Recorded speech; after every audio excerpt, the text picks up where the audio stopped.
You guys, I wanted to go live really quickly. Of course, I'm in Rexburg for Lori Vallow Daybell's sentencing, and I am seeing these spots that we've heard about for over 3 years, and I just wanted to show you where I am. This is the garage of Alex Cox's townhome here in Rexburg, Idaho.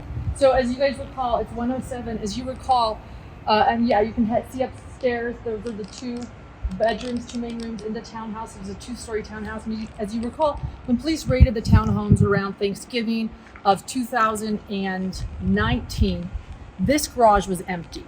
It was very vacant. But we also know, according to Lori, that JJ's last day anyone saw him, that Alex had him over here. We of course don't know exactly what happened, but Alex's townhome was a big part of the trial and about what possibly happened here. So I'm gonna walk with you guys and take you to the front of Alex's townhome, and then from there I'll walk you guys over to Lori so you can see just how far they were. Walk this way. So, you know, I don't know if we'll ever know what happened where. I mean, maybe we'll learn more for Chad's trial. I do not know. But when it came to Lori's trial, that remained a mystery. It made us all question what happened. And you know what? Right now, I'm okay not knowing what happened. That's how I feel right now. But this is 107 right here.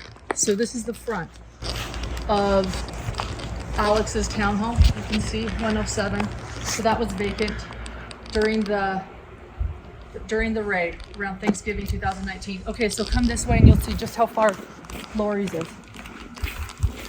So it's not very far, by the way. I've wondered this. There's been a lot of speculation that it was next door, that it was a half a mile away. No, it's pretty close. It's pretty close, which is why I kind of want to show you and walk with you guys so you can see.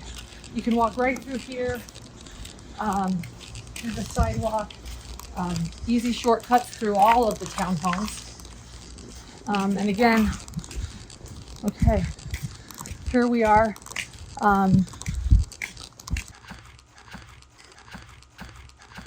And it's 170. Is that right? No, 170. 175. And you know what? The door's open right now, so we're not going to show it up too much. But there's 176. We'll print out 176. That was Melanie Pulowski's. And then 175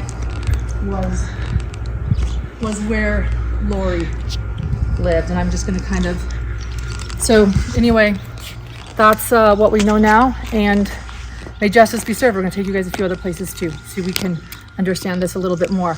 Right over here, right over here was where the Ring camera caught some of JJ's last days, last moments, and caught quite a lot actually. I am in Salem, Idaho. That is where Chad and Tammy Daybell lived.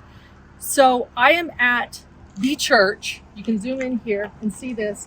This is the church, and I am in the parking lot where Alex Cox's phone was pinged on the night of October 18th to 19th, the night that Tammy Daybell lost her life. We can now say the night Tammy was murdered, because of course the court now has convicted Lori of conspiracy and conspiring to kill Tammy Daybell, and we will have her sentencing on Monday. But this church parking lot is where Alex Cox's phone was pinged that very night that Tammy lost her life. Lori was in Hawaii. She was in Hawaii. She was gone. But this is just over 2 miles from Chad's residence. And this is where Alex Cox's phone was pinged, right here. So this Pepsi sign, by the way, this is on the way to Chad and Tammy Daybell's residence, straight down there. So when the kids were missing, I was told this, that the remains hadn't been found yet. Chad was saying it was a custody battle, as you guys remember. This is early 2020. And the owner of that Pepsi sign of this property here put up missing JJ and Tylee. Help us find these kids, these children. Chad himself came here, Chad, and ripped the sign down. The property owner got so angry. He said, "What are you doing?" But Chad actually came while the kids were missing, while the world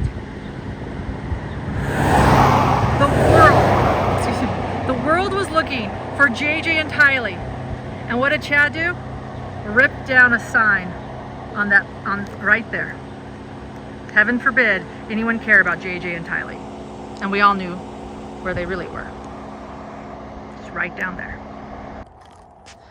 This is Chad and Tammy Daybell's property. I wanted to show you this angle because Detective Ray Hermosillo, who was here in June 2020 when they discovered JJ and Tylee's remains, testified at her trial that Chad was sitting in his driveway right here as law enforcement searched the yard. This is even when he had the call to Lori talking about law enforcement searching the yard.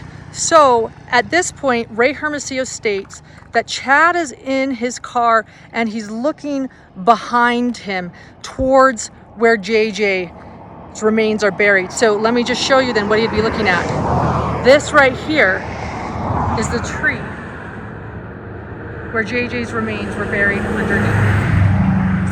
So again, here's Chad sitting in his driveway, talking to Lori, telling her that law enforcement searching his yard, and Detective Ray Hermosillo is watching him and seeing that he's nervous, that he seems to be looking right over there.